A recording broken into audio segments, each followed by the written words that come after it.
You won't believe what happened when my HOA president, the infamous Karen of our neighborhood, marched up to my house and tried to seize my pet goat. Yes, my goat. It all started on a peaceful Sunday morning. I was sitting on my front lawn sipping iced tea while my goat Daisy peacefully munched on some grass near my porch. Suddenly, Karen stomped down the sidewalk like she was on a mission from the law itself.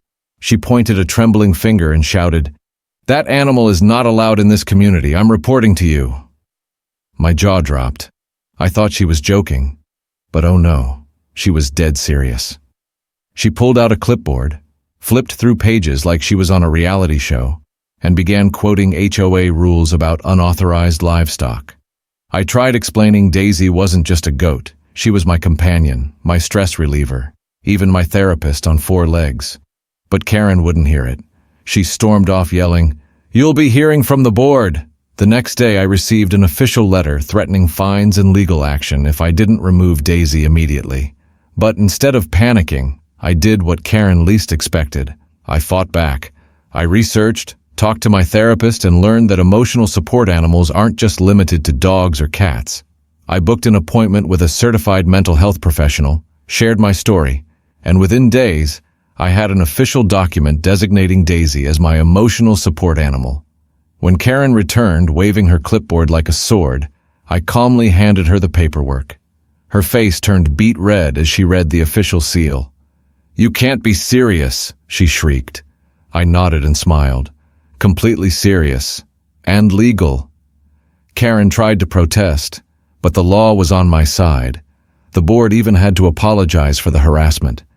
Now Daisy munches happily in the yard every morning, wearing a little vest that says "Emotional Support Goat." And Karen? Well, she avoids our house like it's cursed. It was the most satisfying win of my life. By the next morning, I woke up to find a bright red violation letter taped right onto my front door. In huge bold letters, it screamed, "Remove livestock immediately or face fines." And of course, at the bottom, it was signed by none other than Karen, the self-appointed ruler of the neighborhood. I couldn't believe how fast she moved. Within just 48 hours, she had somehow convinced the entire HOA board to agree with her, like she had some kind of magical anti-goat powers. Not only that, but she actually organized a mini patrol team made up of nosy neighbors who would walk by my house and pretend they were monitoring the goat situation. These people literally had nothing better to do. They took notes, peeked over my fence, and even snapped photos of Daisy like she was a wild animal on the loose. I started hearing whispers whenever I walked outside. Some neighbors would glance at me and quickly look away. Others would shake their heads like I had brought disgrace to the block. One neighbor even asked me, with a straight face, if Daisy had a criminal record. I laughed, thinking he was joking, but he wasn't. That's when I realized this wasn't just annoying anymore. It was full-on ridiculous. Karen had turned my peaceful, goat-friendly life into a suburban courtroom drama. But I wasn't going to let her win. I knew that if I tried to argue with her, she'd just shout louder. If I reasoned with the board, she'd twist my words, so instead I decided to beat her at her own game. I started researching the actual legal rights I had as a pet owner, and that's when I discovered something powerful: emotional support animals. Suddenly I saw a way out. A real way to turn the tables without breaking a single rule. Karen wanted a fight, but I was about to hand her a quiet, legal checkmate. So I did what any creative, rule-abiding citizen would do. I called my therapist. I wasn't sure how she'd react at first, but as soon as I started talking about Daisy, everything just poured out. I explained how Daisy helped me through panic attacks, how feeding her each morning gave me structure, how petting her calmed my heart when it raced for no reason. I told her Daisy wasn't just a goat, she was on 4 legs. My therapist didn't even blink. She nodded, asked a few more questions, and by the end of the call she said, "I think it's absolutely valid to consider Daisy your emotional support animal." I was stunned and relieved. Within hours, she had emailed me an official letter of recommendation stating exactly that. Daisy was a crucial part of my mental health support. I wasted no time. I found the forms I needed online, uploaded the letter, filled out the paperwork, and submitted everything. A few days later, I had it in my hands.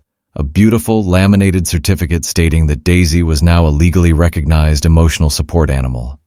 It felt like I'd won the lottery. I printed extra copies, framed one, and even clipped a tiny version of the certificate right onto Daisy's little collar. Then I walked outside with purpose, went straight to her goat house, and pinned another copy, right next to the red HOA violation notice. The contrast was glorious.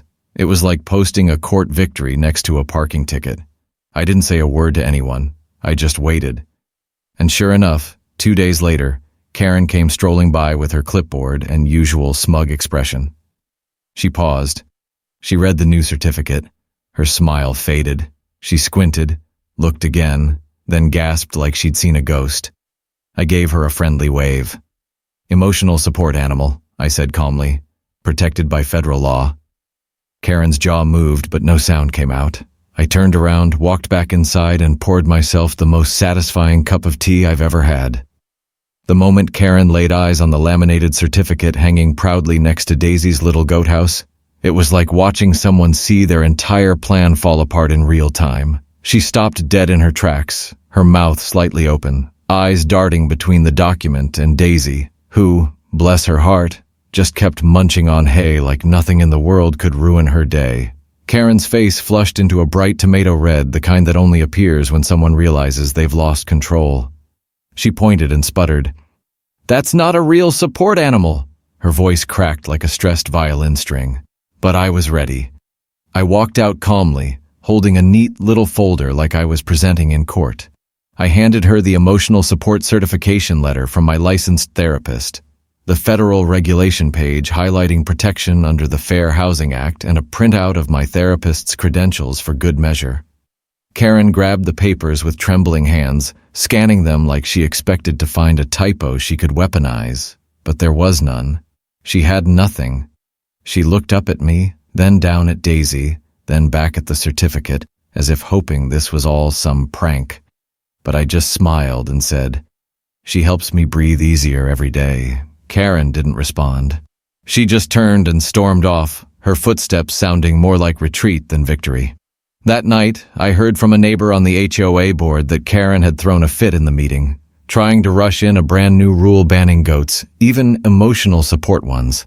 But for once, the board wasn't having it. One member reportedly sighed and said, "Karen, you're turning this HOA into a circus." Another chimed in, "It's a goat, not a tiger." That was the moment her grip on the neighborhood began to slip. People finally saw her not as a protector of rules, but as a meddler out of control. Over the next few weeks, something truly unexpected and heartwarming began to unfold right in front of me. People in the neighborhood who once avoided eye contact or whispered behind their doors started walking by with soft smiles and kind words, not necessarily for me, but for Daisy. It was like the entire block had suddenly decided to collectively fall in love with a goat. One little girl from down the street came over with a tiny handmade necklace, carefully crafted with colorful beads and a daisy charm, and gently hung it around Daisy's neck. A small group of neighborhood kids, who had probably never cared about HOA meetings in their lives, made a giant cardboard sign that read "Team Daisy" with glitter and stickers, proudly planting it right on my front lawn. Just like that, Daisy went from an alleged violation of HOA rules to the unofficial mascot of the community. Even the HOA seemed to take a step back. Their aggressive letters and veiled threats vanished overnight, and Karen, once the loudest and most relentless voice against us, started to shrink into the background. I heard whispers that she was so humiliated by the community's support for Daisy that she'd moved her HOA meetings to Zoom, just to avoid walking past our house and facing the cheerful little goat who had completely upstaged her. There were no more threats taped to my door, no more complaints filed, just peace. It was the quietest our neighborhood had felt in months. Every morning now I sit on my porch sipping iced tea, watching Daisy nibble at the grass with her little ESA badge clipped proudly to her collar like she's wearing a Medal of Honor. It still amazes me how something so simple could bring about such a shift in energy and unity. And the best part, the same HOA that once tried to force Daisy out now sends friendly monthly emails reminding residents to respect and accommodate emotional support animals. All of this because of one determined goat who refused to be pushed out and one neighbor who refused to back down. If this story touched your heart, don't forget to like, comment, and subscribe to Unfair Stories. Because here we tell the stories the world wants to hide,